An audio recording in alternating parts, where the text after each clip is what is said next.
నమస్తే. తెలుగువాడు ప్రధాని అవుతున్నాడంటే తన ఎంపీ పదవినే త్యాగం చేశారు ఆయన. అలా అని ఆయన ఓ 4-5 సార్లు ఎంపీ అయ్యారు అనుకుంటే పొరపాటు. ఆయన ఎంపీ అయింది ఆ ఒక్కసారే. ఆ తర్వాత ఓసారి ఎమ్మెల్యేగా తనదైన ముద్ర వేశారు. రాజ్యసభ సభ్యునిగా తనకంటూ ఓ స్థానం సంపాదించుకున్నారు.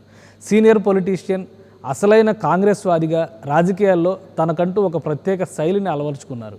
అన్నిటికంటే ముఖ్యంగా రాయలసీమ వాదిగా ఆ ప్రజల మనసుల్ని గెలుచుకున్నారనే చెప్పాలి. ఆయనే మాజీ ఎంపీ గంగుల ప్రతాప్ రెడ్డి. విభజిత ఆంధ్రప్రదేశ్లో సీమ మరోసారి మోసపోతుందనేది ఆయన ప్రగాఢ విశ్వాసం.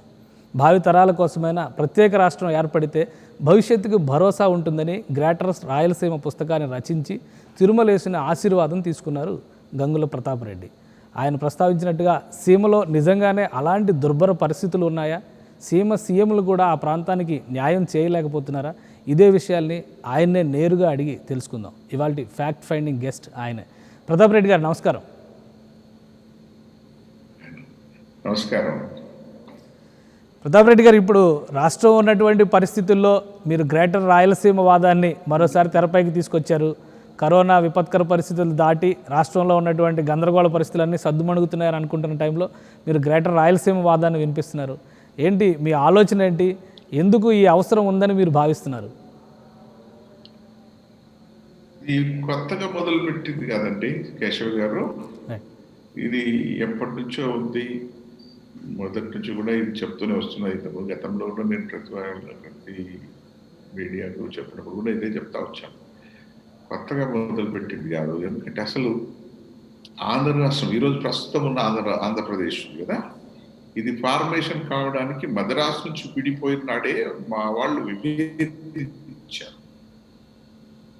ఆ రోజుల్లోనే నేనేదైతే ఈరోజు చెప్తున్నానో ఈ గ్రేటర్ రాయలసీమ అనే ప్రాంతం అంతా కూడా విభేదించింది.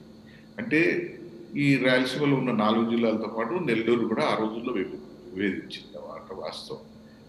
అయితే అనుకోకుండా అది మళ్ళీ కాలగమనంలో కొన్ని ఒత్తిళ్లు ఉన్నాయి. కొంత పెద్ద మనుషులు కన్విన్స్ అయ్యి సరే ఒకసారి విడిపోదాం అంటే తెలుగు రాష్ట్రం ఏర్పడుతుంటే మనం ఎందుకు అడ్డపడాలనే భావన ఉండవచ్చు.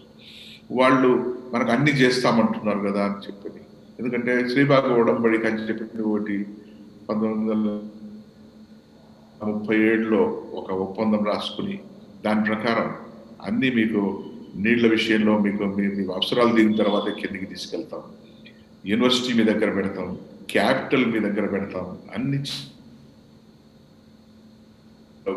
మీకు ఉద్యోగాల్లో కూడా మీకు అవకాశాలు కల్పిస్తాం, ఎక్కువ కల్పిస్తాం అన్ని చెప్పడం వల్ల ఆ రోజుల్లో పెద్దలు అంగీకరించి 1953లో ఆంధ్ర రాష్ట్ర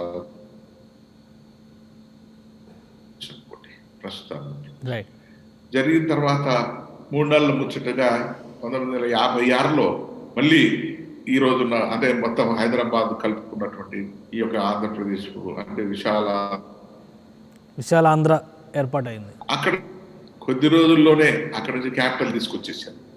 ఆ విధంగా మాకు క్యాపిటల్ ఇచ్చినట్టు ఇచ్చి తీసుకొని వచ్చేసారు. ఆ రోజులు సంఖ్యాపరంగా పెద్దగా ఉన్నారు కాబట్టి మేము మా వాళ్ళు ఏమి చెప్పినా పరిస్థితి కనపడలేదు. కేవలం ఒక 3-4 పెద్ద మనుషులు అంగీకరిస్తే చేసుకుంటాం. ఇక ఇక్కడికి వచ్చారు.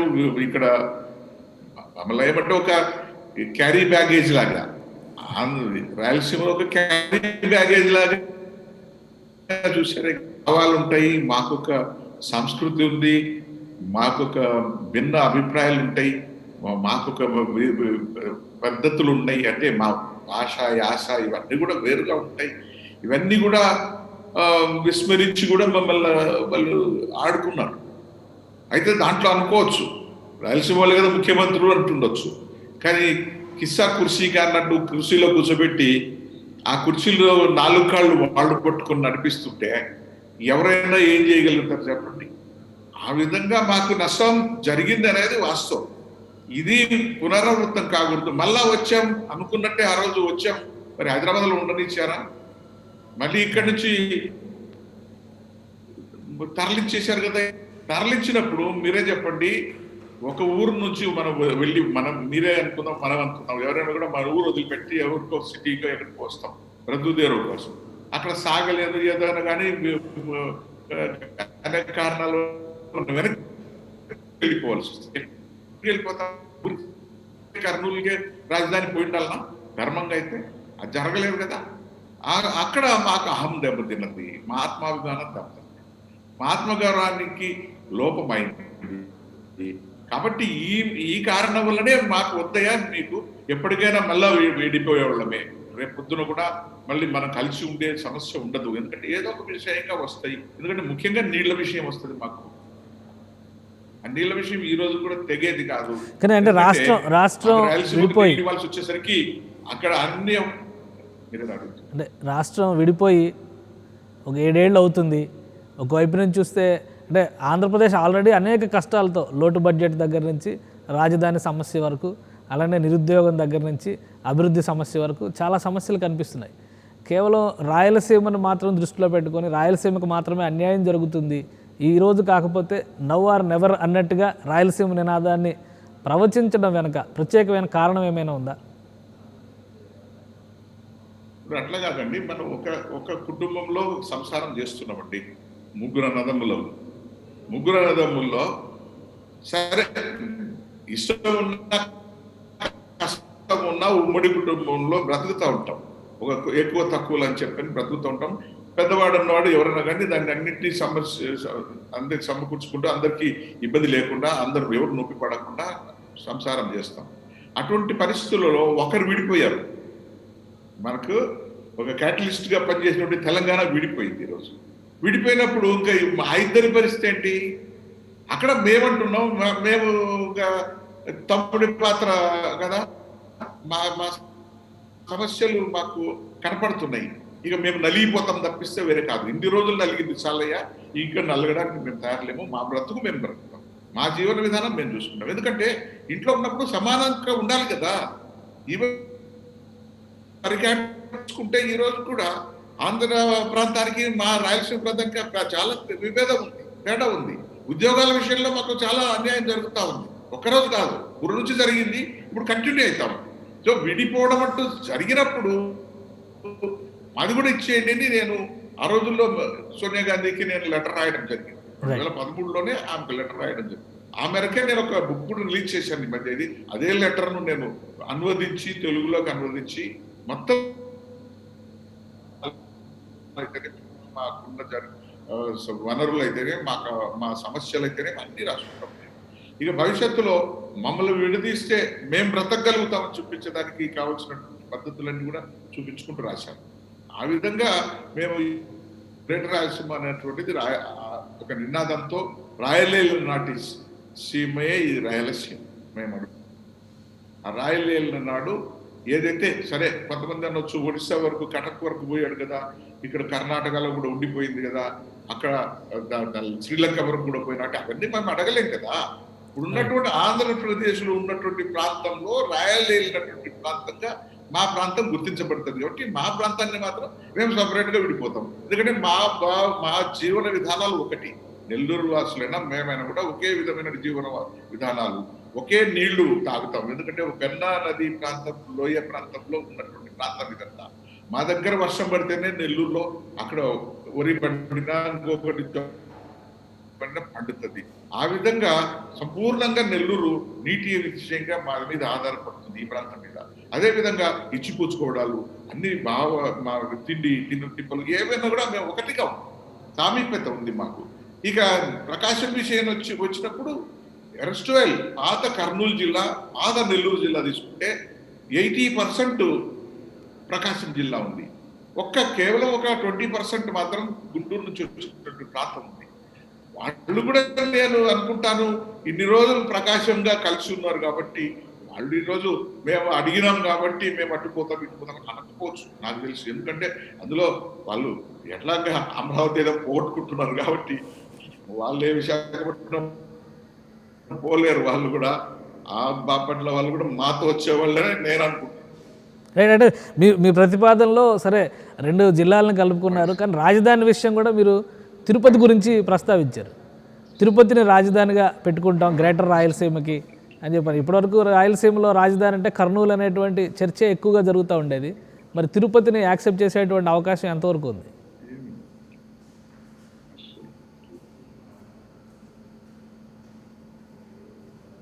ప్రతాప్ రెడ్డి గారు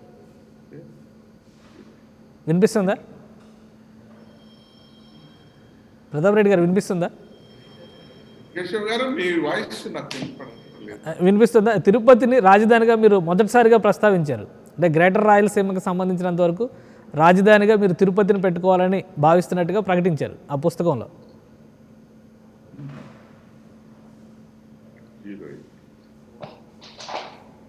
రైట్. వినిపిస్తుందా ప్రతాప్ రెడ్డి గారు? వాయిస్ పోయింది మీది. రైట్ రైట్ మళ్ళీ అడుగుతాను, నేను ఆ క్వశ్చన్ మళ్ళీ అడుగుతాను. మీరు తిరుపతిని ప్రతాప్ రెడ్డి గారు మీ పుస్తకంలో, మీరు రాసిన పుస్తకంలో తిరుపతిని రాజధానిగా ప్రస్తావించారు.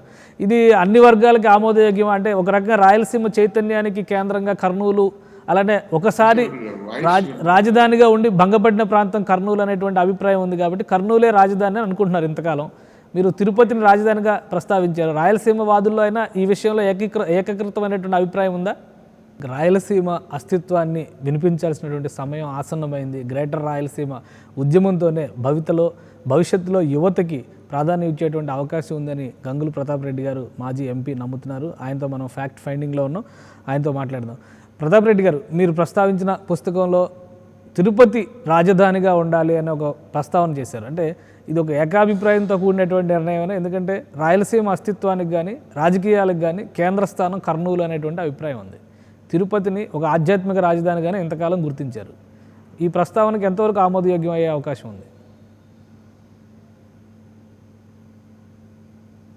నేను దీంట్లో ప్రస్తావన చేసే నాటికి సహజంగా ఏమవుతుందంటే నేను అన్ని దృష్టిలో పెట్టుకుని నేను చేశాను. అది అది నా అభిప్రాయంగా కూడా కావచ్చు, కానీ అందరికీ ఆమోదయోగ్యంగా ఉండే విధంగా. ఎందుకంటే కర్నూలు వాడినవి కూడా నేను కర్నూలు వాడిని, వెనక్కి వస్తే కర్నూలుకి రావాలని అడగాలి. కర్నూలు వాడిని అయింది కూడా ఇన్ ద లార్జర్ ఇంట్రెస్ట్ అందరినీ కలుపుకుపోయేటప్పుడు 6 జిల్లాలు అంటున్నాం. అందులో ప్రకాశం, నెల్లూరు కూడా కలిపి అన్నప్పుడు వాళ్ళ మనోభావాలకు కూడా అనుకూలంగా ఏ విధంగా ఉండొచ్చు అనేది ఆలోచన చేసినప్పుడు, మరి రెండవదిగా మాకు తిరుపతి అంటే తిరుమల వెంకటేశ్వర స్వామి ఆశీస్సులు కూడా ఉంటాయన్నటువంటి నమ్మకం ఒకటి, దృఢమైనటువంటి విశ్వాసం. ఎందుకంటే నేను సంపూర్ణంగా ఆధ్యాత్మికంగా నేను విశ్వసించినటువంటి వాడిని కూడా కాబట్టి ఆ విధంగా కూడా తీసుకున్నాను. ఇంకొకటి, అతి త్వరలో ఎదిగేదానికి అవకాశం ఉన్నటువంటిదిగా నేను తిరుపతి తీసుకున్నాను. ఎందుకంటే అక్కడనే మద్రాసు రాష్ట్రం ఉంది, చెన్నై క్యాపిటల్. అక్కడ సఫోకేట్ అయిపోయింది. ఈరోజు మీరు చూస్తున్నప్పుడు చెన్నై ప్రతిసారి కూడా బీభత్సమైనటువంటి తుఫాన్లు ప్రతి సంవత్సరం కూడా కునారిల్లుతా ఉంది. అదేవిధంగా అక్కడ కొత్తగా ఇండస్ట్రియలైజేషన్ ఏవి కావాలన్నా కూడా సఫోకేట్ అయిపోయింది.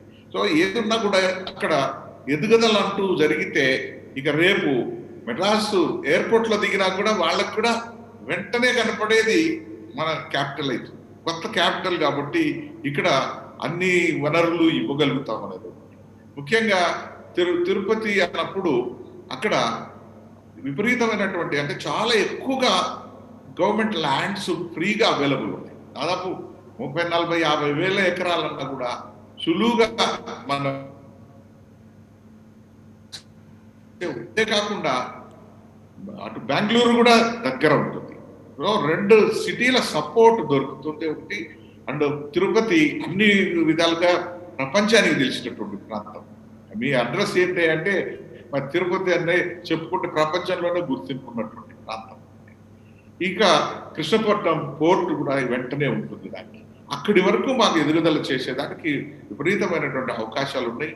అందులో తిరుపతి అనగానే అందరూ కూడా మనోభావాలు ఒక విధంగా, సరే ఇది కానప్పుడు మాకు తిరుపతి హాయిగా ఉంటుందని మా వాళ్ళందరూ కూడా ఈ 6 జిల్లాల వాళ్ళు అంగీకరించే పరిస్థితి సంపూర్ణంగా ఉంటుంది అన్నటువంటి ఇన్ని ఆలోచనలు చేసుకుంటూనే నేను ఆ విధంగా చేయడం. దానికి నాకు తెలిసి ఇప్పటి వరకు నేను పెట్టిన తర్వాత ఈ రోజు వరకు ఎక్కడ విభేదించి ఎవరు మాట్లాడలేదు. ఎందుకు నువ్వు తిరుపతి పెట్టావు అని అన్నవాళ్ళు లేరు. సరే, ముందు కర్నూలులో ఉండేది కాబట్టి స్వయంగా కర్నూలు టౌన్ వాళ్ళు కొంతమంది అనుకుంటుండొచ్చాము. కానీ నేను చెప్పిన దాన్ని విన్న తర్వాత నేను భవిష్యత్తులో చెప్పేది వాళ్ళకు కూడా నచ్చ చెప్పుకుంటూ వాళ్ళంటే ముందుకు తీసుకెళ్తాం. అందరికీ నచ్చే విధంగానే మేము ప్రపోజల్. నా అభిప్రాయం చెప్పాను. మిగతా వాళ్ళు కూడా అంగీకరిస్తే దానికి ఏదైనా ఉంటే వాళ్ళకు నచ్చ చెప్పేదానికి నేను ప్రయత్నం చేస్తాను. రైట్. అంటే ఇప్పుడు ఉన్న పరిస్థితుల్లో అంటే గతంలో రాష్ట్ర విభజన జరిగే సందర్భంలో మీరు ఒక లెటర్ రాశారు. అయితే అప్పుడు ఆ సమయంలో అసలు ఏ రకంగానూ పరిగణలోకి తీసుకునేటువంటి పరిస్థితి ఉంది. వాస్తవానికి మీరు రాజ్యసభ సభ్యులుగా ఉన్నప్పుడు ఆంధ్రప్రదేశ్కు ప్రత్యేక హోదా విషయంలో రకరకాల చర్చలు జరిగి వీటన్నిటి కూడా మీరు ప్రత్యక్ష సాక్షులుగా ఉన్నారు ఆ రోజున. అంటే అప్పుడు కంటే భిన్నమైనటువంటి పరిస్థితి ఈరోజు ఏముంది? ప్రత్యేక రాష్ట్రం అనేటువంటి డిమాండ్ని ఒక 7 ఏళ్ల క్రితం ప్రత్యేకంగా ఏర్పడిన ఒక రాష్ట్రాన్ని మళ్ళీ విభజించే అవకాశం ఎంతవరకు ఉంటుంది? ఇది కేవలం భావోద్వేగాలకు సంబంధించిన అంశంగా చూడాలా, లేదంటే నిజంగానే దీన్ని పార్టీలు కానీ రాజకీయంగా కానీ కేంద్ర ప్రభుత్వం కానీ మన్నించేటువంటి అవకాశం ఉందా? మీరు 90 నుంచి తీసుకుంటే 2000 సంవత్సరం దాటిన తర్వాత 2014కి వచ్చేవరకు విడిపోయినామండి. ప్రధానమైనటువంటి చర్య జరిగిపోయింది కదా. మేము అనుకుంటున్నటువంటి ఒక అప్రెన్షన్ ఏదైతే భయము, ఆందోళన, మరి తెలంగాణ కలిసి ఉంటే ఒకటిగానే ఉందామని చెప్పాను నేను. మేధోమదనంలో కూడా 2007 సంవత్సరంలో మేధోమదనంలో చెప్పాను నేను. కలిసి ఉంటే ఒకటిగా ఉందాం, విడిపోతే మాత్రం 3గా విడిపోదామని నేను ఆ రోజు చెప్పడం జరిగింది. ఎందుకంటే గతంలో నా అనుభవాలు ఇంతకుముందు నేను చెప్పినప్పుడు శ్రీబాగ్ ఉడంబడికి అంతా ఉల్లంఘించి వాళ్ళు దాన్ని తుంగలో దొక్కేసేసి దాన్ని ఏమాత్రం పాటించకుండా మాకు అన్యాయం జరిగిపోయింది. మరి మళ్ళీ కూడా అదే వాళ్ళతో ఇప్పుడు సంసారం నేను ఆడ వదిలిపెట్టు వద్దు అని వస్తే మళ్ళీ నన్ను బలవంతంగా సంసారం చేయమని అన్నట్టుగా ఇవాళ మళ్ళా ఆంధ్రాతో కలిసి సంసారం అంటే మాకు ఇబ్బందికరమని మాకే కాదు వాళ్ళకు కూడా ఇబ్బంది ఉండొచ్చు. ఇప్పుడు రాయలసీమ అనగానే వీళ్ళది ఎందుకు మనకని ఆంధ్ర వాళ్ళు కూడా అనుకుంటుండొచ్చు. మా అభిప్రాయమే కాదు. వాళ్ళ భిన్న సంస్కృతి, మాది భిన్న సంస్కృతి. 2 విభిన్న సంస్కృతులు కలిసి ఒక సంసారం చేయడం కష్టమైనటువంటి వ్యవహారం. కాబట్టి మాకు విడదీయమని చెప్తున్నాం. ఎందుకంటే రాయలసీమ వాసుల ఉద్రేకాలు అన్ని దాంట్లో ఒక కోణంలో చూస్తారు. కానీ మా మంచితనము, మా యొక్క ఉదార స్వభావంతోనే ఈరోజు వరకు కూడా మరి అక్కడ క్యాపిటల్ తీసేసినా కూడా మా వాళ్ళు ఓర్చుకున్నారు.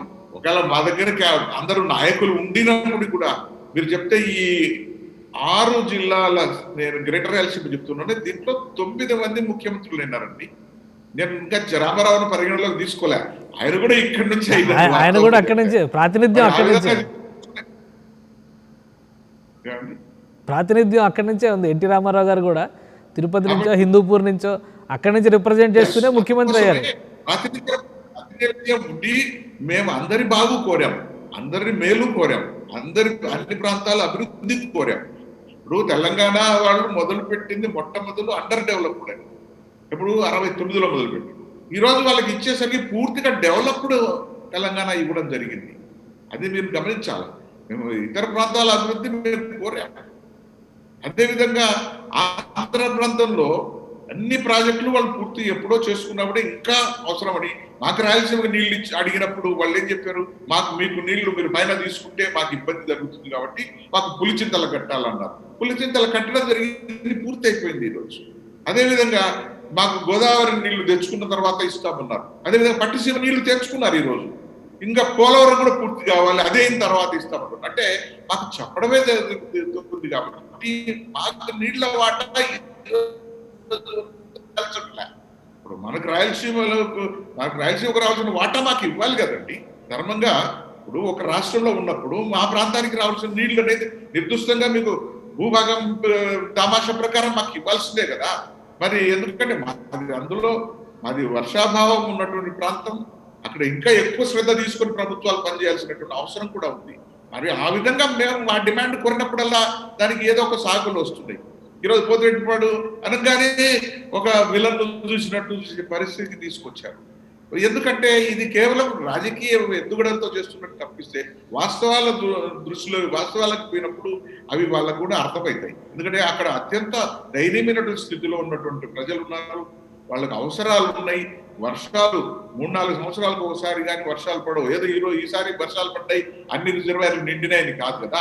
2-3 సంవత్సరాలు ఒక్కొక్కసారి వర్షాలు ఉండవు. ఆ పరిస్థితులు కూడా మీరు గమనించుకోవాలి కదా.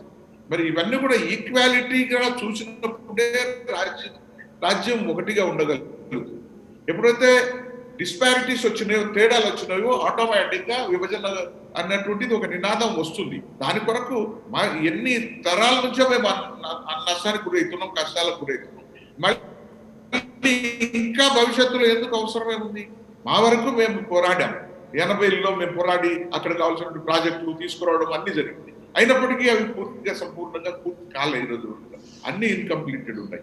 ఏ ప్రాజెక్ట్ తీసుకున్నా కూడా ఆన్గోయింగ్ ప్రాజెక్ట్. ఆ విధంగా మావి అన్ని పూర్తయ్యేది. ఇప్పుడు ఇవన్నీ కూడా కావాలి. ఇదే కాకుండా నేను ఇంతకు చెప్పినట్టు మా ఆత్మాభిమానం దెబ్బతింది. మాకు రావాల్సిన క్యాపిటల్ పోయింది. ఒక ఆయన తీసుకుపోయి అమరావతి అన్నాడు, ఇంకొక ఆయన తీసుకుపోయి ఏకంగా విశాఖపట్నం అంటున్నాడు. ఇద్దరు వాళ్ళు రాయలసీమ వాళ్ళే, ఇద్దరు మరి కానీ మాకు మాత్రం అన్యాయం జరిగింది. కాబట్టి వాళ్ళిద్దరూ మాకు న్యాయం చేస్తారనేటువంటి పరిస్థితి మాకు లేదు. ఎందుకంటే ఉన్న పార్టీలుగా తీసుకుంటే ఈరోజు రీజనల్ పార్టీసే రూల్ చేస్తా ఉన్నాయి. ఆ విధంగా తీసుకున్నప్పుడు వాళ్ళిద్దరి వల్ల మాకు న్యాయం జరగట్లా. కాబట్టి మేము ఇప్పుడు మా గ్రేటర్ రాయలసీమ నినాదం తీసుకొని మేము మోరల్ ఎత్తి ఢిల్లీ వైపు చూస్తున్నాం. ఈరోజు ఢిల్లీలో చిన్న రాష్ట్రాలకు అనుకూలమైనటువంటి ఒక ప్రభుత్వం ఉంది. అక్కడ బీజేపీ పార్టీ ఉంది. వాళ్ళు తప్పనిసరిగా మా గోడు వింటారు, మా సమస్యలను అర్థం చేసుకుంటారు. మేము అడుగుతున్నది కేవలం స్వార్థం కొరకు కాదు, ఈ ప్రాంతం అభివృద్ధి కొరకు అన్నది మేము వాళ్లకు నచ్చజెప్పగలుగుతాం, వాళ్ళను ఒప్పించగలుగుతాం, మెప్పించగలుగుతాం అనేటువంటి విశ్వాసంతో మేము ముందుకు సాగుతాము. దీంట్లో యువతను ముఖ్యంగా మేము ప్రేరేపించుకుంటూ ముందుకు సాగుతున్నాం. మేము ఉన్నటువంటి వాళ్ళందరం కూడా సీనియర్స్ ఉన్నాం. అందరు సీనియర్స్ కూడా మా ఎక్స్పీరియన్స్ ఇక్కడ పూర్తిగా ఉపయోగపెడతాం. ఎక్కడైనా కూడా మా ఎక్స్పీరియన్స్ ఎక్కడికి పోదు కదండి. మీరు చెప్పిన పాయింట్లోనే ఇంకా మాకంటే 80ల వరకు కూడా ముఖ్యమంత్రులు, ప్రధానమంత్రులైనటువంటి వాళ్ళు మీకు ఏం చేశారో మీరు చూశారు. నరసింహారావు గారు 80 సంవత్సరాల్లో ఆయన ఎంత బ్రహ్మాండంగా ప్రపంచ ఖ్యాతి పొంది ఈ రోజు కూడా ఆయన చెప్పుకునేటువంటి స్థితికి. కాబట్టి వయస్సుతో మేము ఉడిగిపోయింది లేదు. మా జవసత్వాలు అట్లే ఉన్నాయి, మా ఎమోషన్స్ అట్లే ఉన్నాయి. మేము ఖచ్చితంగా దీన్ని మేము సాధించగలుగుతాం విశ్వాసం మాకుంది. మా జనానికి మేము నచ్చజెప్పుకుంటూ, మా యువతకు నచ్చజెప్పుకుంటూ వాళ్ళ భవిష్యత్తు కొరకు మేము పోరాటం చేసేదానికి సిద్ధమయ్యాం. రైట్. గంగుల ప్రతాప్ రెడ్డి గారు, పివి గారు ప్రస్తావన తీసుకొచ్చారు కాబట్టి మిమ్మల్ని ఖచ్చితంగా అడగాల్సినటువంటి ఒక ప్రశ్న ఏంటంటే 91లో మొదటిసారిగా మీరు ఎంపీ అయ్యారు. అలానే పివి నరసింహారావు గారి కోసం వెంటనే మళ్ళీ రాజీనామా చేయాల్సినటువంటి పరిస్థితి వచ్చింది. ఆ సందర్భంలో జరిగిన పరిణామాలు ఏంటి? ఎందుకు మీరు మాత్రమే ఎందుకు మీ సీటు త్యాగం చేయాలనేటువంటి భావనలోకి వెళ్ళారు? ఆ రోజు ఆంధ్రప్రదేశ్ నుంచి ఎన్నికైనటువంటి ప్రధానమంత్రి రావడం అన్నదే చాలా గొప్ప విషయం. మనకు సౌత్కు రావడమే గొప్ప విషయం. ఆంధ్ర రాష్ట్రానికి వచ్చింది ముఖ్యంగా. రెండవదిగా నాకు పివి గారు కొత్త కాదు. పివి గారి కొడుకులు నేను కలిసి చదువుకున్నాం. రాజేశ్వరరావు నేను క్లాస్మేట్స్. ఆ విధంగా కూడా మా తండ్రి గంగుల తిమ్మారెడ్డి గారు శాసనసభ్యులుగా ఉన్నప్పుడు పివి గారు అత్యంత ప్రియంగా ఉండేవాళ్ళు. ఆయన చాలా చనువుగా ఉండేవాడు, స్నేహితులు వాళ్ళు. ఆ విధంగా బ్రహ్మారెడ్డి గారి రెజిమ్లో చాలా ముఖ్యంగా క్లోజ్గా ఉండేవాళ్ళు. ఆ విధంగా కలిసిమెలిసి ఉన్నటువంటిది నేను అనేక సందర్భాల్లో పివి గారిని కలవడం జరుగుతూ వచ్చింది. నేను శాసనసభ్యుడిని అయిన తర్వాత కూడా అనేక మంది ఢిల్లీ వెళ్ళి అదే పనిగా పివి గారిని నేను ఆయన కలిసి మా చెప్పేవాడిని. అవసరం ఉన్నా లేకుండా ఆయన కలిసి వచ్చేవాడిని. అటువంటి చనువు ఉండింది కాబట్టి దానికి కూడా ఇంకా కొంతమంది పెద్దల ప్రేరణ కూడా ఉండింది. మన ప్రాంతం కూడా అభివృద్ధి చెందే అవకాశం ఉంది. నాకు ముఖ్యంగా మా ప్రాంతం అభివృద్ధి చేసుకోవాలంటే ఇది ఒక గోల్డెన్ ఆపర్చునిటీ. ఎందుకంటే నేను ఒక శాసనసభ్యుడిగా, ఒక పార్లమెంటు సభ్యుడిగా చేయలేనటువంటిది ఎన్నో మాకు ఆశలు ఉన్నాయి, మా కోరికలు. ఎందుకంటే మా ప్రజలు ఎంతో ఆశ పెట్టుకొని కొన్ని మమ్మల్ని ఎన్నుకున్నారు కాబట్టి అవన్నీ పూర్తి కావాలి అంటే పెద్ద ఎత్తున అవకాశం ఒక ప్రధానమంత్రిని తీసుకొస్తే అవన్నీ కూడా ఒక్క దెబ్బతో చేసుకోవచ్చినటువంటి ఒక ఆలోచనతో కూడా నేను ఆ రోజు నా సీట్ నేను వారికి ఆఫర్ చేయడం జరిగింది. దానికి అనుకూలమైనటువంటి వాతావరణంలో నేను, ఎందుకంటే ఆ రోజు హైయెస్ట్ మెజారిటీతో గెలిచున్నాను, రాష్ట్రంలో హైయెస్ట్ మెజారిటీతో గెలిచున్నాను కాబట్టి అదొక ఆలోచన కూడా వాళ్ళకు కూడా కలిగేదానికి. ఎందుకంటే అక్కడ సులువుగా నంద్యాల అయితే మంచి, ఎందుకంటే అందులో నంద్యాల పెద్ద పెద్ద లీడర్లు ఇచ్చినటువంటి అంతకుముందు సంజీవ్ రెడ్డి గారిని రాష్ట్రపతిగా మనం చేసుకోగలిగాం. సో అటువంటి చరిత్ర ఉన్నటువంటి ప్రాంతం కాబట్టి మాకు సులువుగా మేము చెప్పడము ఆయన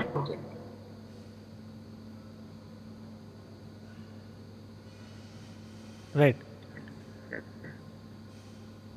రైట్ ప్రతాప్ రెడ్డి గారు వినిపిస్తుందా నా వాయిస్?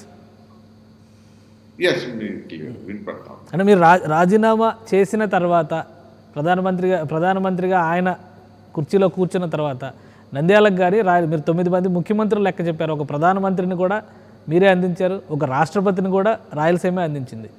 అంటే ఆ రకంగా చూస్తే కూడా అంత పెద్ద నేతలు, ఒక రాష్ట్రపతి అని కూడా అనలేము, బహుశా సర్వేపల్లి రాధాకృష్ణన్ గారిని కూడా రాయలసీమ కోటాలోనే వేయాలి. ఆ రకంగా చూస్తే 2 రాష్ట్రపతులు అనుకోవాల్సి వస్తుంది. అంతమంది ప్రముఖులు ఉండి కూడా ఎందుకు రాయలసీమ ఇప్పటికీ రాయలసీమ ఎందుకు ఇటువంటి దైన్యమైనటువంటి స్థితిలో ఉండి మా ప్రాంతాన్ని మేము అభివృద్ధి చేసుకుంటాం, మాకు రాష్ట్రం కావాలని డిమాండ్ని ఎత్తాల్సినటువంటి పరిస్థితిలో రాయలసీమ ఎందుకు ఉంది? ఇది నాయకుల వైఫల్యమా లేదా పరిస్థితుల ప్రాబల్యం వలన ఎవరికి వారు వాళ్ళ అవసరాలుగా రాయలసీమను వాడుకున్నారా? అంటే ఆ రోజు అవసరాలు కూడా దృష్టిలో పెట్టుకుని చూస్తే పెద్దలు చాలా చేయలేదని ఎవరిని అనడానికి లేదండి. పెద్దలు చేశారు, కానీ అవి చేసినవి మాకు ఫలితాలు అందేలేదు. ఎందుకంటే చివరి వాడిగా ఉన్నాం, బంతిలో కూర్చొని ఉన్నాం, చివరినైనా మాకు అందుతుంది అనుకున్నాం. మేము మా వంతు వచ్చేసరికి బంతి లేపేశారు. ఆ వంతు విభజన జరిగిపోయింది, ఆంధ్రప్రదేశ్ విభజన జరిగిపోయింది, తెలంగాణ విభజన ఇచ్చేశారు. మేమనేది ఏమంటే మేము కంటిన్యూ అయ్యండి,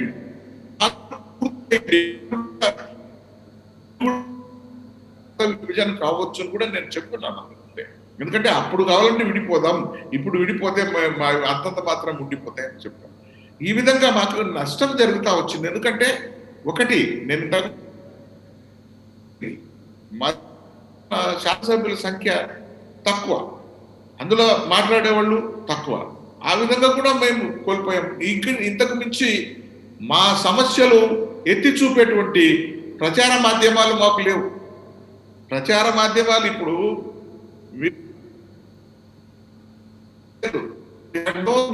ఎందుకంటే all media bosses are from other part.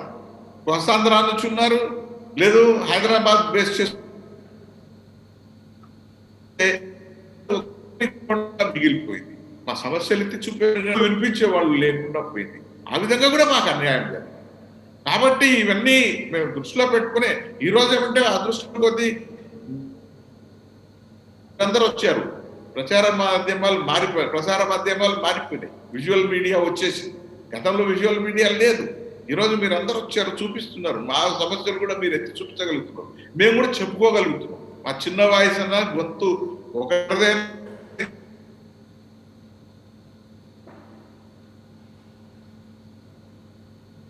ఈ కూడా తీసుకొని మా సమస్యలు తీరాలంటే మేము విడిపోతే మా సమస్యలన్నీ సంపూర్ణంగా మేము చేసుకోగలుగుతాం.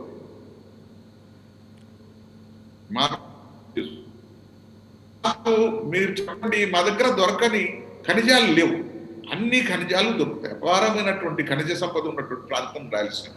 మరి రాయలసీమ కాదు, రతనాసీమ అనిపించుకున్నటువంటి ప్రాంతం, రతనాలు కూడా దొరుకుతాయి. అటువంటి ప్రాంతంలో ఈరోజు కరువు లయతాండవం చేస్తూ ఉంటే అక్కడ ఇండస్ట్రీలు పెట్టాలని చెప్పంటే వచ్చేటువంటి పరిస్థితి ఎవరు లేరు. ఎందుకంటే మా దగ్గర ఇన్ఫ్రాస్ట్రక్చర్ లేదు అని చెప్పి గతంలో చెప్పేవాడు. మాకు రైల్వేస్ లేవు, ఎందుకంటే మీటర్ గేజ్ ఉండేది.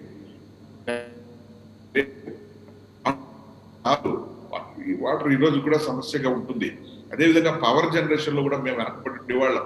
ఇవన్నీ కూడా ఒక నరసింహరావు గారిని తీసుకొచ్చిన తర్వాత ఇవన్నీ నేను పూర్తి చేసుకోగలిగాను.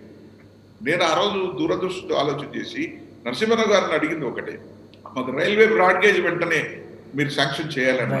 ఆయన మరి దేశంలో మీటర్ గేజీ, బ్రాడ్ గేజీ, ఇంకా నేరో గేజ్ కూడా కొన్ని కొండ ప్రాంతాల్లో ఉంటుంది. అట్లా 3 విధాలుగా ఉండేటువంటి దాన్ని యూని గేజ్ కింద తీసుకొచ్చి ఈరోజు మొత్తం భారతదేశం అంతా ఒకే బ్రాడ్ గేజ్ చేయడం జరిగింది. ఆ విధంగా మేము కూడా మెయిన్ స్ట్రీమ్ లోకి ఈరోజు చేరిపోయాం. హైవేస్ చేసుకున్నాం, నేషనల్ హైవేస్ చేసుకున్నాం. తర్వాత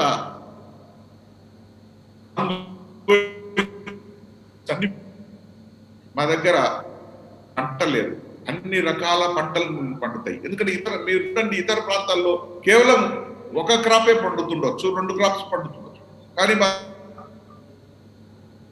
క్రాప్స్ కూడా మీకు స్తోమత మా రైతుకు ఉంది. ఎందుకంటే మా రైతు అత్యంత కష్టపడేటువంటి ఒక విధానం, మనస్తత్వం ఉన్నటువంటి వాడు.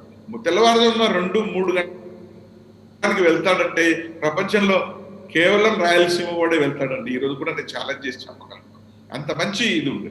కాబట్టి మేము నంద్యాల కూడా అగ్రికల్చర్ హబ్ గా కూడా చేసుకున్నాం. అక్కడ అగ్రికల్చర్ కాలేజ్ తెచ్చుకున్నాను నేను పార్లమెంట్ సభ్యుడిని అయితేనే. అదేవిధంగా అక్కడ ఎన్నో ఈ యొక్క రీసెర్చ్ సెంటర్ అని కూడా ఈరోజు అన్ని రకాల పంటలు కూడా రీసెర్చ్ సెంటర్ అయిపోయింది ఈరోజు. కాబట్టి ఈరోజు మా దగ్గర సోనా మసూర పండితే ప్రపంచ ఖ్యాతిగా చెందినది. మీరు కూడా పరిస్థితి ఉంది. అటువంటి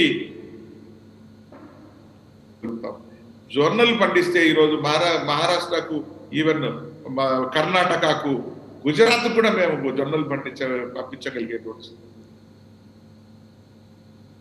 ఒక విషయం గంగుల ప్రతాప్ రెడ్డి పండుతుంది, జొన్న ఇది చెరుకు పండుతుంది, మరి టొబాకో పండుతుంది. ఈ విధంగా అన్ని రకాల పంటలు పండించగలిగి అన్ని వనరులుండి ఒక ఇండస్ట్రీ రాని పరిస్థితి. ఇండస్ట్రీస్ రాని పరిస్థితి అంటే దీనికి తోడు ఫ్యాక్షనిజం కూడా చెప్పేవాడు. మరి ఫ్యాక్షనిజం అన్నప్పుడు మా దగ్గర డెవలప్మెంట్ లేకనే ఫ్యాక్షనిజం ఉంది. నా ప్రశ్న అదే ప్రతాప్ రెడ్డి ఒక రకంగా మీరు చెప్పినట్టుగా సీనియర్ నాయకులు కొంత ప్రయత్నాలు చేసినప్పటికీ, కొంతమంది ముఖ్యమంత్రులు అయిన వాళ్ళు రాయలసీమ అభివృద్ధి కోసం, అభ్యున్నతి కోసం పాటుపడినప్పటికీ అక్కడ సహజంగా అనాలా లేదా అక్కడ వచ్చినటువంటి కొన్ని పరిణామాల క్రమంలో వచ్చిన ఫ్యాక్షనిజం ఖచ్చితంగా రాయలసీమ అభివృద్ధికి ఒక అడ్డంకిగా మారింది, రాయలసీమను ఒక వెనుకబడ్డ ప్రాంతంగా వదిలేసింది అనేటువంటి వాదన ముద్ర ఉంది. దీన్ని ఎంతవరకు ఆమోదించవచ్చు? ఇది వ్యక్తిత్వాల్లో వచ్చినటువంటి లేదా నాయకత్వంలో వచ్చినటువంటి లోపమా, లేదంటే నిజంగానే ఇది ఒక సమస్యగా, సామాజిక సమస్యగా పరిగణించాల్సినటువంటి పరిస్థితి ఉందా? ఇప్పుడు ఒక ప్రాంతం అభివృద్ధి చెందలేదు అంటే అది నాయకులు ఎవరైనా కూడా కొంతవరకు దాన్ని చిన్నచూపు చూసినట్టే ఒప్పుకోవాల్సి వస్తుంది. ఎందుకంటే కారణాలు ఏదైనా కూడా మరి పెద్దలు అన్ని ప్రాంతాలు అభివృద్ధి చేయడాక మాకు చేయాలన్నటువంటి అభిప్రాయంతో కొంత ఉండిండొచ్చు. కానీ మమ్మల్ని పూర్తిగా మిగిలే విధంగా మేము మిగిలే విధంగా కాబట్టి మేము వస్తుంది. ఇప్పుడు నేను గొంతెత్తిన కాబట్టి అన్యాయం చూపించలేను కదండి. అక్కడ అన్యాయం జరిగింది కాబట్టే నేను చెప్తున్నాను. నేను చెప్తున్నది వాస్తవం అంటేనే ప్రజలు నమ్ముతారు, ప్రజలు నా వెంట నడుస్తారు. రేపు అందరిని కూడా మెప్పించగలుగుతాం. అందరూ ఒప్పుకుంటేనే మా డిమాండ్ కూడా ముందుకు వస్తుంది.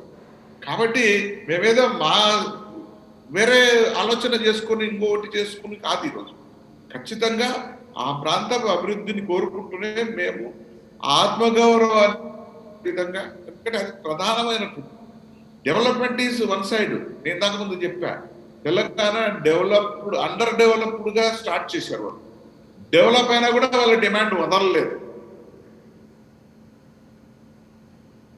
ఈ రోజు ఒకవేళ ముందుకొచ్చి ప్రభుత్వాలు లేదు మీ ప్రాజెక్టులను తొందరగా పూర్తి చేస్తామని అన్నా కూడా మా డిమాండ్ ఆగదు. కారణం ఏమిటి? మా ఆత్మాభిమానం దెబ్బతింది. మాకు రావాల్సిన క్యాపిటల్ పోయింది. అమరావతి వెళ్ళిపోయి అక్కడ నుంచి విశాఖపట్నం వెళ్ళిపోయింది. ఈ రోజు మీరు వెనక్కి తీసుకొచ్చే పరిస్థితిలో మీరు లేరు. ఎందుకంటే మాట తప్పలేరు, మెడబ తిప్పలేరు. అందులో అక్కడి వాళ్ళకి ఇచ్చిన తర్వాత దాన్ని ఆశించేటువంటి మేము చిన్న బుద్ధి వాళ్ళ కాదు. ఎందుకంటే వాళ్ళకి అందించారు, వాళ్ళకి విస్తరేసి పెట్టేశారు. వాళ్ళకి తినేయండి, మాకు కావాలంటున్నాం. రాయలసీమ గ్రేటర్ రాయలసీమ అడుగుతున్నాం. కానీ మీరు అడుగుతున్నటువంటి డిమాండ్ ప్రతాప్ రెడ్డి గారు ఒక మోస్ట్ ఎక్స్పీరియన్స్డ్ పొలిటీషియన్ విపక్ష నేతగా ఉండగా, ఒక young and dynamic CM Rayalaseema నుంచే అధికార పక్షంలో ఉండగా, ఇప్పుడు రాయలసీమకు మీరు ప్రత్యేక వాదం అనేటువంటి నినాదం అందుకుంటున్నారు. నిజానికి జనం ఆదరిస్తారంటారా ఈ వాదాన్ని? ఎందుకంటే సీఎం మన కోసం చాలా చేస్తున్నాడు అనేటువంటి అభిప్రాయం రాయలసీమ యువతలో ఉండొచ్చు. ప్లస్ మీరు అన్నట్టుగా పోతిరెడ్డిపాడు ఇష్యూని ఒక రకంగా దాన్ని ఓవర్కమ్ చేయడం కోసం రాయలసీమ ఎత్తిపోతల పథకాన్ని కొత్తగా ప్రభుత్వం ఒకటి తీసుకుంది. అంటే రాయలసీమకి అభివృద్ధి సుమాల్ని అందించేటువంటి ప్రయత్నం ఈ ప్రభుత్వం చేస్తోంది అని అధికార పార్టీ చెబుతోంది. మీరు ఈ టైంలో ఈ నినాదం తీసుకొస్తే మీకు మద్దతు వస్తుందా? మా డిమాండ్ వేరండి. ఇప్పుడు పోతిరెడ్డిపాడు దగ్గర ఎత్తిపోతలు మేము అడగలేదు. మాకు అక్కడ సిద్ధేశ్వరం దగ్గర ఒక చిన్న బ్యారేజ్ ఒక సర్ప్లస్ వేర్ కడితే చిన్నది, కేవలం ఒక 300-400 కోట్లు ఖర్చు పెడితే ఒక సర్ప్లస్ వేర్ వస్తుంది. ఆ ఒక వేర్ ఆనకట్ట, కడితే ఒక ఆనకట్ట కట్ట మునిగిపోతుంది. కడితే మాకు సాగుదల, మాకు గ్రావిటీ ఫ్లో వస్తుందండి. మీరు వేల కోట్లు మీరు పంపు చేస్తున్నారంటే అది ఎవరి, ఆ పంపింగ్ ఎవరి కోసం చేస్తున్నారు? అందులో పంపింగ్ ఓన్లీ ఫ్యూ డేస్, అంటే మీరు పంపు చేయగలిగితే ఫ్లడ్ చేస్తామంటున్నారు. ఫ్లడ్ డేస్ లో పంపు చేయాల్సిన అవసరం ఏముందండి? ఈ రోజు ఫ్లడ్ వచ్చింది, విపరీతంగా వచ్చింది, మా దగ్గర నుంచి కూడా అటు నుంచి కూడా వచ్చి పెన్నలో పడి సముద్రానికి కూడా పోయి ఫ్లడ్ను ఆపుకునే పరిస్థితి ఎక్కడ వస్తుంది చెప్పండి? లిఫ్ట్ చేస్తే కూడా ఉన్న వనరులకే కదండి, ఆడ రిజర్వాయర్లే లేవు. రిజర్వాయర్ల నిర్మాణం జరగాల ముందు. దానికి సంబంధించి మాకు ఒక సర్ప్లస్ వేర్ కడితే చాలు. అది కట్టడం వల్ల తెలంగాణతో కూడా సమస్య రాదు. తెలంగాణ వాళ్ళు కూడా అపార్థం చేసుకునే పరిస్థితి ఉండదు. నేను ఇదివల్ల కూడా చెప్తున్నాను ఇది మాట, ఇప్పుడు కూడా చెప్తున్నాను. అక్కడ ఒక సర్ప్లస్ వేర్ కడితే దానివల్ల మహబూబ్ నగర్ వాళ్ళు కూడా సంతోషపడతారు. మరి నల్గొండ కూడా నీళ్లు దాని నుంచి ఎక్కడైతే మీరు ఎట్లా బాబు తెలంగాణ వాళ్ళు తప్పనిసరి చేసుకుంటే మార్గం లేదు. ఎందుకంటే వాళ్ళు ఎత్తున ఉన్నారు కాబట్టి సహజ సిద్ధంగానే వాళ్ళు పంప్ చేసుకునేదాన్ని పెట్టుకున్నారు. పాలమూరు ఎత్తిపోతల ఇవన్నీ పెట్టుకున్నారు. అంటే అంతకుముందు కలువ గుర్తింది, నెట్టంపాడు ఉంది, భీమా ఉంది, ఇవన్నీ కూడా లిప్సే. మరి వీటన్నిటి ఈ యొక్క శ్రీశైలం రిజర్వాయర్లో అంతర్భాగంగా వచ్చేటువంటి ఆ సర్ప్లస్ వేరు కడితే సిద్ధేశ్వరం దగ్గర దాని నుంచి వాళ్ళు డ్రా చేసుకోవచ్చు. మాకు అదే విధంగా పొత్తిడి పంట వచ్చి మాకు సహసిద్ధంగా మాకు ఒక 30-40 రోజులు అదనంగా, రోజులు వస్తే ఇంకొక 30-40 రోజులు అదనంగా మాకు నీళ్లు పడతాయి. సో మాకు కూడా సరిపోతుంది, మా 6 జిల్లాలకు సరిపోతుంది. మరి ఆ విధంగా మేము అడుగుతుంటే మీరు ఎత్తిపోతలు అని చెప్పి ఒక కొత్త విధానాన్ని తీసుకొచ్చి మొత్తం రాయలసీమకి ఎత్తి ఏడబోస్తారు నీళ్ళు తీసుకొచ్చి. ఫ్లడ్ ఉన్నప్పుడు పోస్తే ఫ్లడ్డే ఉంటుంది, ఇక ఫ్లడ్ డేస్ కాకుండా మీరు చేస్తామంటున్నారు. ఎక్కడ తీసుకొచ్చి పెట్టగలుగుతారు? వీటన్నిటికీ కూడా అందులో అతి ఖర్చుతో కూడుకున్నటువంటి విషయం. ఈ రోజున్న ఆర్థిక విధానంలో అంత ఖర్చు పెట్టి చేయాల్సినటువంటి అవసరం ఏముంది? చెప్పినది మీరు సాకారం అవుతుంది కదా. మీ దగ్గర కూడా అందరు ఉన్నారు. ఇది నేను చెప్తున్న సిద్ధేశ్వరం ప్రాజెక్టు కొత్తది కాదు, బ్రిటిషర్స్ ప్రాజెక్టు, చిన్న ప్రాజెక్టు. అది మీరు ఎందుకని ప్రతాప్ రెడ్డి గారు గతంలో రాజశేఖర రెడ్డి గారు ఉన్న టైంలో కూడా సిద్ధేశ్వరం ప్రస్తావన వచ్చింది. రాజశేఖర రెడ్డి గారు ఉన్న టైంలో కూడా సిద్ధేశ్వరం ప్రస్తావన వచ్చింది. ఇప్పుడు జగన్మోహన్ రెడ్డి గారు వచ్చిన తర్వాత కూడా దానిపైన చాలా చర్చ జరుగుతూ అనేక మంది రాయలసీమ వాదులు సిద్ధేశ్వరాన్ని డిమాండ్ చేస్తున్నారు. ఇది కాకుండా వేరే నిర్ణయం తీసుకోవడానికి ఏంటి కారణం, ఏంటి మీ విశ్లేషణ ఏంటి? అవునండి, ఒక్కసారి ఇంతమంది అడిగేదాన్ని ఎందుకు చేయరు అని నేను అడుగుతున్నాను. ఇంతమంది అడుగుతుంటే, మొత్తం రాయలసీమ అంతా అడుగుతుంటే ఎందుకు చేయరు? నా సూటి ప్రశ్న. మీకు ఇబ్బంది ఏంటి? అది చాలదా? చిన్నది అవుతుంది. 300-400 కోట్లు అంటే మీ కంటికి ఆనకపోవచ్చు, మీకు 1000 కోట్లు అయితే కంటికి ఆనపడతాయి. అది ఎట్లా? ఇంకా ఇదే అనాల్సి వస్తారు. ఎవరినో ఒక లిఫ్ట్ చేసేదానికి ఒక కృష్ణారెడ్డి ఆయన దొరికాడు, మొత్తం భారతదేశానికంతా లిఫ్ట్ పెట్టమంటే పెట్టేదానికి ఆయన సంసిద్ధంగా ఉన్నాడు. ఆయన ఉన్నాడు కాబట్టి ఆయన మీరు పెట్టుకొని ఇంకా లిఫ్ట్ ఒకటి తయారు చేయమంటే ఆయన తయారు చేసుకొస్తాడు, మీరు అప్రూవ్ చేస్తారు. How it is? ఇది పచ్చి నిజం నేను చెప్తున్నది. ఇది వాస్తవం కాదని చెప్పమనండి. నేను చెప్పిన దానికి వాస్తవంగా చెప్పమనండి. ఒక్కరు చెప్పగలుగుతారా? కాబట్టి సిద్ధేశ్వరం ఎందుకు ప్రయత్నం చేయరని నేను అడుగుతున్నా ఇప్పటికి కూడా. ఒక విషయం డెవలప్మెంట్ ఆస్పెక్ట్లో చూస్తే కూడా గతంలో ఉన్న సీఎం కూడా రాయలసీమను మ్యానుఫ్యాక్చరింగ్ హబ్గా చేస్తామని చెప్పని ప్రకటించారు. ఇప్పుడున్న సీఎం రాయలసీమని జ్యుడిషియరీ క్యాపిటల్గా మారుస్తానని చెప్పని అంటున్నారు. అంటే రాయలసీమకి సముచిత ప్రాధాన్యం అయితే వస్తుంది, మీరు ఆశిస్తున్నటువంటి ప్రాధాన్యం ఇది కాదా అనేది ఒక ప్రశ్న. ప్రజలు అడిగింది తప్ప వాళ్ళు చేస్తామంటారండి. ప్రజలు అడిగింది తప్ప చేస్తామనేటువంటి ఇద్దరు నాయకులు చూస్తున్నాం. ఒక ఆయన ఇప్పుడు టెక్నికల్ హబ్ చేస్తున్నట్టు, ఆయన ఎప్పుడు టెక్నికల్ గానే పోయాడు. గతంలో కూడా ఆయనకు ఎప్పుడో ఇచ్చాను నేను 2000 సంవత్సరంలోనే. అయ్యా ఈరోజు ఆయన ఏదైతే పట్టిసీమ ఆ రోజు చేయమని చెప్పాను నేను. పోలవరం అంత పెద్దది కట్టే అవసరం లేకుండా వెండు ఇవ్వగలుగుతారు. భవిష్యత్తులో పోలవరం కట్టిన రోజు కట్టండి అన్ని క్లియరెన్సెస్ వచ్చినాక. అప్పటి వరకు మీరు వెంటనే ఇది లిఫ్ట్ చేయండి అని చెప్తే ఆయన నన్ను అపార్థం చేసుకోవచ్చు. నేను బీజేపీలో ఉండినాను. నాకు ఆయన పోయి కంప్లైంట్ ఇచ్చాడు, ఈయన నా మీద ఒత్తిడి తీసుకొస్తున్నాడు అని చెప్పి. ఆ విధంగా నేను సైలెంట్ కావడం జరిగింది. ఎందుకంటే ఆ రోజు రాజకీయ కారణాల వల్ల బీజేపీ కూడా ఆ రోజు ఈయన మీద ఆధారపడిన పరిస్థితుల వల్ల కావచ్చు, మొత్తానికి ఆ రోజు నన్ను సైలెంట్ కావడం. మరి ఆ రోజు 2000 సంవత్సరంలో నేను చెప్పినప్పుడు ఒక్క సంవత్సరంలో పూర్తి, ఈరోజు 6 నెలల్లో 3 నెలల 6 నెలల్లో ఎట్లా పంపు చేశారంటే పట్టిసీమ ఆ రోజు కూడా చేసి ఉండొచ్చు కదా. అదే ఈరోజు మరి ఈ 10 సంవత్సరాలు 15 సంవత్సరాలు 20 సంవత్సరాలు రాయలసీమకు నీళ్లు అప్పుడే ఇచ్చిందేవాళ్ళు కదా. మరి టెక్నికల్ గా మీరు మోర్ టెక్నాలజికల్ గా పోయారు. ఎందుకంటే మీకు ఇరిగేషన్ మీద నమ్మకం లేదు, వ్యవసాయం మీద బాగుపడుతుందని నమ్మకం లేదు. ఎందుకంటే మీరు ఎంతసేపు ఉన్నా కూడా హైటెక్, ఐటీ వాటి వల్లనే ఆదాయం పెరుగుతుంది, దేశం బాగుపడుతుంది, రాష్ట్రం బాగుపడుతుంది అనుకున్నారు తప్పిస్తే నిజానికి మనది 60-70% గ్రామీణ జనాభా ఉన్నటువంటి ప్రాంతం మన భారతదేశం మొత్తం వ్యవసాయక దేశం. ఇంతమందిని ఎంప్లాయ్మెంట్ దృష్టిలో పెట్టుకుంటే మీరు వాళ్ళకి నీళ్లు ఇవ్వండి. ఒక 65% ఎంప్లాయ్మెంట్ అయిపోయినట్టే కదండి. మిమ్మల్ని ఇంకేం అడగరు, నీళ్ళు ఇచ్చినారంటే మీకు వాళ్ళ దేశానికి అన్నం పెడతారు కదా అన్నదాతలు. మరి వాళ్ళను పట్టించుకోకుండా అది పక్కన పెట్టి హైటెక్ అని చెప్పి పెట్టి ఆ ఊర్లలో వ్యవసాయం చేసుకున్నవాడు కూడా అరే మన వ్యవసాయం ఎట్లా ఈ కరువులతో చచ్చిపోతున్నాం, మన పిల్లలను కూడా చదివించుకుంటే వాడు కూడా ఏదో పోతాడు, ఒక ఏమంటారు సాఫ్ట్వేర్ ఇంజనీర్ అవుతాడు అని అట్లా పోయారు. మొత్తం డైవర్షన్ అయిపోయింది కదా, టోటల్ డైవర్ట్ అయిపోయి ఈరోజు ఒక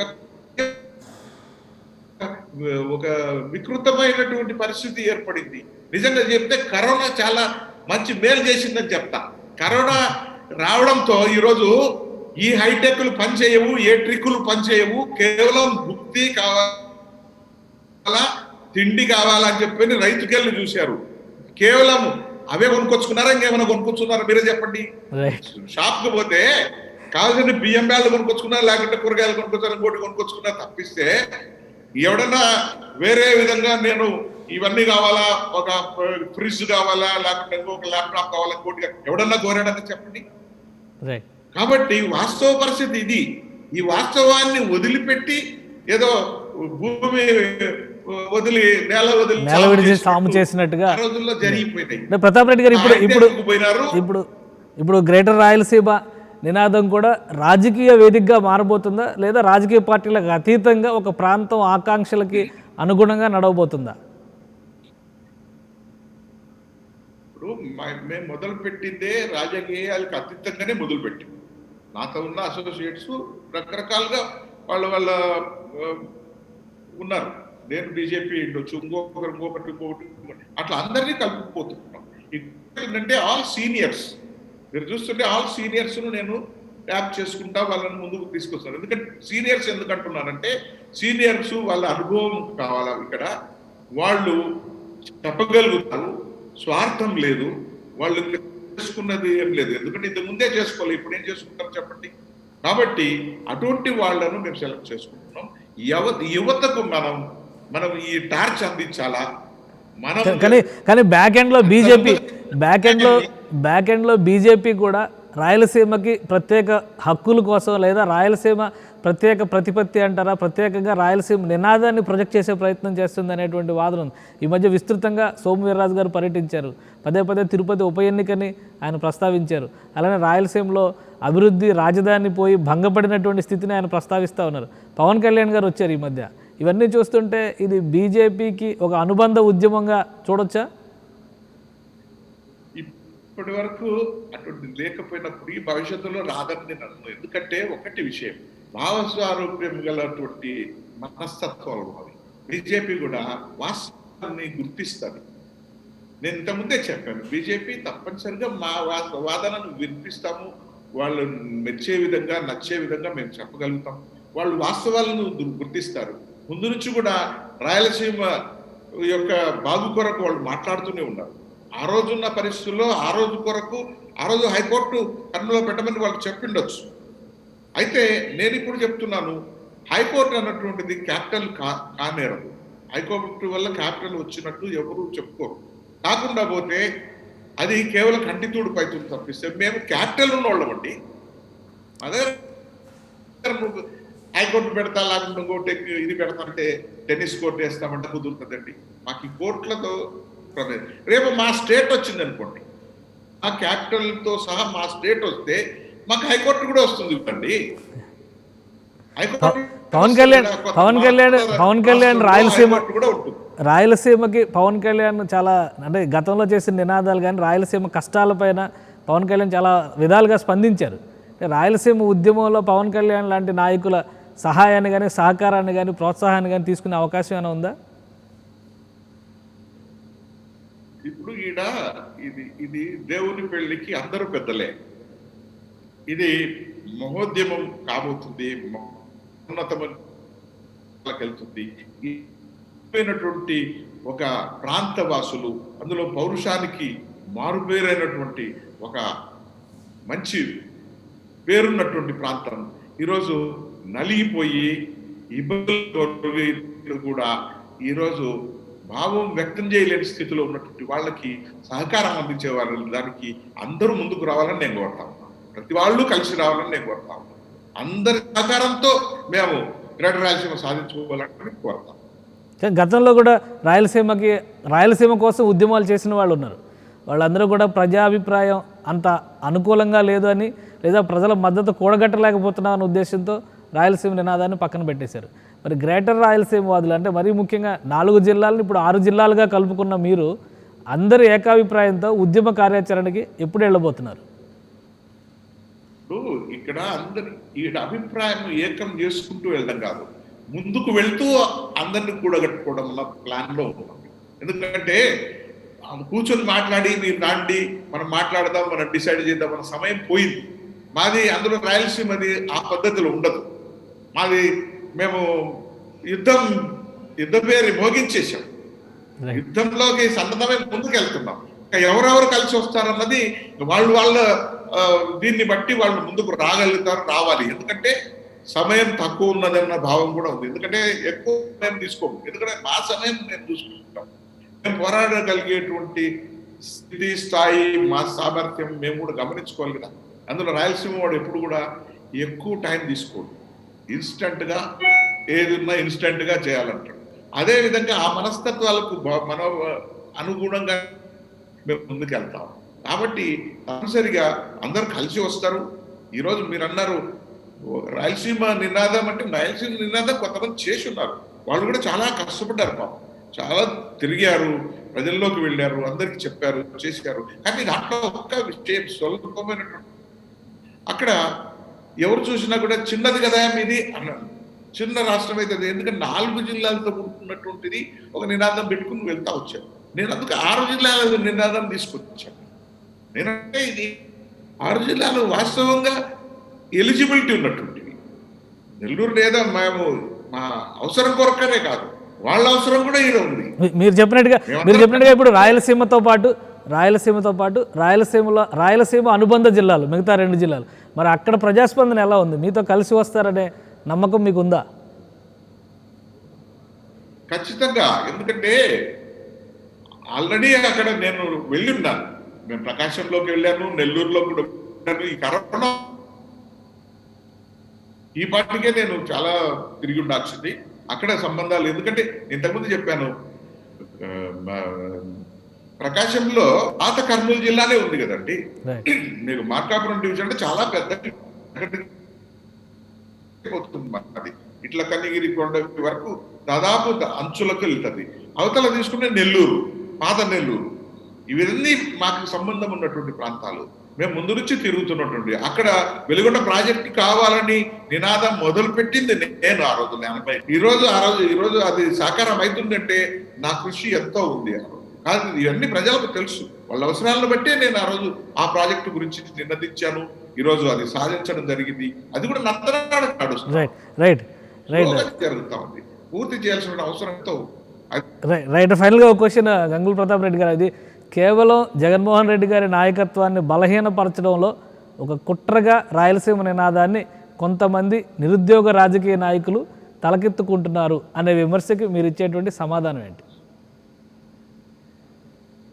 ఇప్పుడు మేం బలహీనపరిస్తే బలహీనపడేంత బలహీనుడు కాదు కదా ఆయన, చాలా పెద్ద బలం ఉంది. అది సంఖ్యాపరంగా చెప్పిన దాదాపు ఇద్దరు ముగ్గురేమో ఉన్నారు తెలుగుదేశం వాళ్ళు. మాకు సంబంధించి ఏమంటే తెలుగుదేశం వాళ్ళు ఒక ముగ్గురు ఉన్నారు. ఎవరు? చంద్రబాబు, బాలకృష్ణ, పయ్యావుల కేశవ్ ముగ్గురు ఉన్నారు. తప్పిస్తే అందరూ వాళ్ళే కదండి. అటు ఒక నలుగురేమో ఉన్నారు. నెల్లూరు 0 అంతే కదండి. 4 ఒక 3 7 మంది ఉంటారు మా 77లో. మరి ఈ మేము సంఖ్యాపరంగా ఆయన ఎక్కడ బలహీనపరచగలుగుతాం? ఈ సంఖ్యకు ఎక్కడో మేము చిల్లేయాలని కానీ వాళ్ళని గురించి మేము ఆశిస్తలేమండి. ఇక్కడ మేము ప్రజలు మాకు లక్ష్యం, ప్రజల్లోకి వెళ్తున్నాం. ప్రజలు మెచ్చుకుంటేనే ఏదైనా జరుగుతుంది. ప్రజల మెప్పు మేము పొందడానికి మేము ప్రయత్నం చేస్తున్నాం. ఎందుకంటే మేము చెప్పేది వాస్తవం కాబట్టి తప్పనిసరిగా మా వాదం బలపడుతుంది, ప్రజలకు వినపడుతుంది. తప్పనిసరిగా మీ సహకారం వల్ల కూడా మాకు అది తొందరలో మేము సహకారం చేస్తాం. ప్రతాప్ రెడ్డి గారు, మీ అంత శాంతియుతంగా కన్విన్సింగ్గా మాట్లాడేటువంటి రాజకీయ నాయకులు ఈరోజు రాయలసీమలో చాలా తక్కువ మంది ఉన్నారు. మరి మీ వాదాన్ని వినిపించి మెప్పించడంలో యువతదే ప్రధాన పాత్ర కాబట్టి యువతని ఒప్పించడానికి మెప్పించడానికి మీరు చేయబోయే కసరత్తు ఎలా ఉండబోతుంది? ఇప్పటికే నేను సంబంధాలు పెట్టుకున్నానండి. చాలా వరకు నాకు రాయలసీమ యూనివర్సిటీ వాళ్ళు, తిరుపతి యూనివర్సిటీ వాళ్ళు, అనంతపురం యూనివర్సిటీ వాళ్ళు స్టూడెంట్స్ కొంతమంది ఇంటరాక్ట్ అయ్యారు. ఇప్పటికే వాళ్ళందరూ ఎదురు చూస్తున్నారు. కరోనా వల్ల మేము ఆగి ఉన్నాం. నేను అదే చెప్పాను. అయితే రేపు ఒక రౌండ్ 6 జిల్లాలు ఒక రౌండ్ తిరుగుతాం. ఇక్కడ అవగాహన సదస్సులు ఏర్పాటు చేస్తాం. అవగాహన అంటే ఎవరికంటే మాధ్యమాలకు, మీడియాను మేము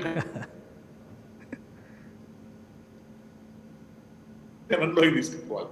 ముందు they have to be convince first. Next level seniors అందరినీ కూడా కదలలేకుండా కొంతమంది ఇంట్లో ఉంటున్న వాళ్ళు ఉన్నారు. వాళ్ళందరినీ పలకరించుకుంటూ వాళ్ళని కూడా మేము కదిలించేదానికి నాతో వచ్చినాను కదా నువ్వు ఒక 4 అడుగులు 10 అడుగులు ఆడిదాకా పోదాం రా, నువ్వు అంటే ఓకే లేదయా ఏడా నువ్వు చెప్తావు బస్సుగా అని అనేవాళ్ళు ఉంటారు. అంటే లేదయా మన వాళ్ళ కోసం మనం మంచి చేద్దామంటే కదులుతారు.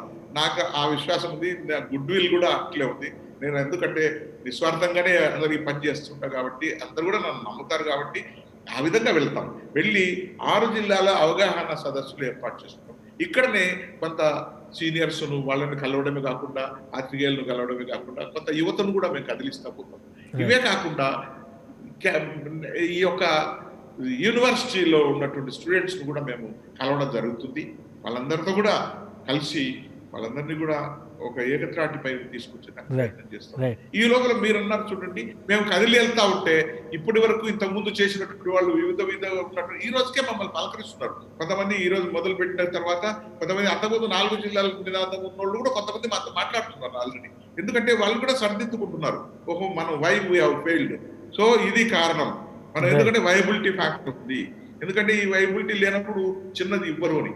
ఎందుకంటే నాకు ఆ రోజుల్లో రాజశేఖర రెడ్డి దీనికి అంగీకారం తెలిపాడు. ఎక్కడ 2004 నుంచి 7-9 వరకు ఆయన ఉండినాడు కదా. అప్పుడు నేను శాసనసభలో ఉండినాను. మరి యాక్చువల్ గా ఆ రోజు ఇది ముందుకు రావడానికి రాజశేఖర రెడ్డి కారణం ఉంటుంది. ఎందుకంటే వాస్తవంగా 2004లో ఆయన ఎన్నికలకు వెళ్లే నాటికి దీన్ని మేనిఫెస్టోలో పెట్టాడు, తెలంగాణ ఇస్తామని. టిఆర్ఎస్ తో పోయాడు. సో ఆయన అంగీకారం ఇచ్చేసాడు. సో ఆయనతో నేను అడిగాను, రాజా నువ్వు దానికి అంగీకరించావు, ఇక మన పరిస్థితి ఏంటి? మనం రేపొద్దున చెడిపోతాము కాబట్టి మనం కూడా విడిపోతాం, మనం ఒకటేసారి 3గా చేసుకుందాం అని నేను ఆ రోజు ప్రపోజల్ ఇచ్చాను. ఇస్తే ప్రతాప్ మనం 4తో మనం బ్రతకలేం కదా అన్నాడు.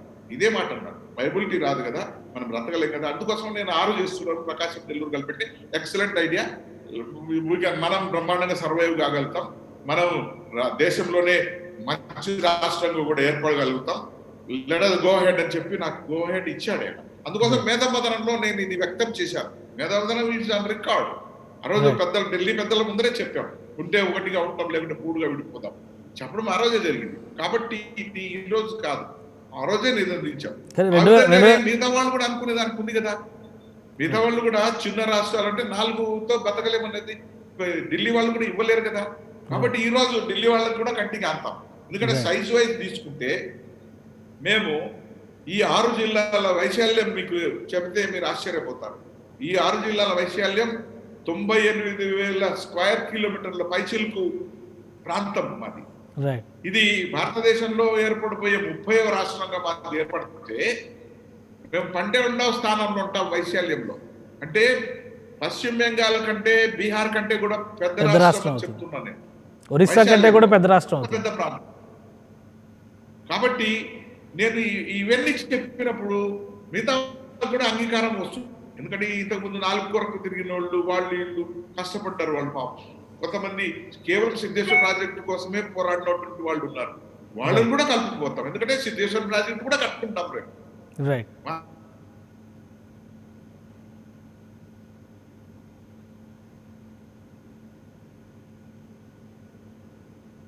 Right. Thank you Gangula Pratap Reddy గారు. గంగుల ప్రతాప్ రెడ్డి గారు మీ అభిప్రాయాల్ని తెలియజేసినందుకు. ఇది ఫ్యాక్ట్ ఫైండింగ్. ఒక రకంగా రాయలసీమ ప్రత్యేక రాయలసీమగా ఆవిర్భవించాలంటే గ్రేటర్ రాయలసీమ నినాదమే శరణ్యం అని చెప్పని గంగుల ప్రతాప్ రెడ్డి గారు చెప్తున్నారు. దీనికి కారణం వైశాల్యం పరంగా రాయలసీమ చిన్నది, 4 జిల్లాల రాయలసీమను అంగీకరించేటువంటి అవకాశం లేదు కాబట్టి 6 జిల్లాల ఉద్యమంగా ఇది రూపాంతరం చెందితే ఖచ్చితంగా కేంద్ర ప్రభుత్వం కూడా తలొంచి తీరాలంటున్నారు. అభివృద్ధి తమ నినాదం. అలానే ఆత్మగౌరవం దెబ్బతింది కాబట్టి ఇది ఆత్మగౌరవ పునరుద్ధరణ ఉద్యమంగా గంగుల ప్రతాప్ రెడ్డి స్పష్టం చేశాడు. For more updates, please subscribe 99 TV Telugu.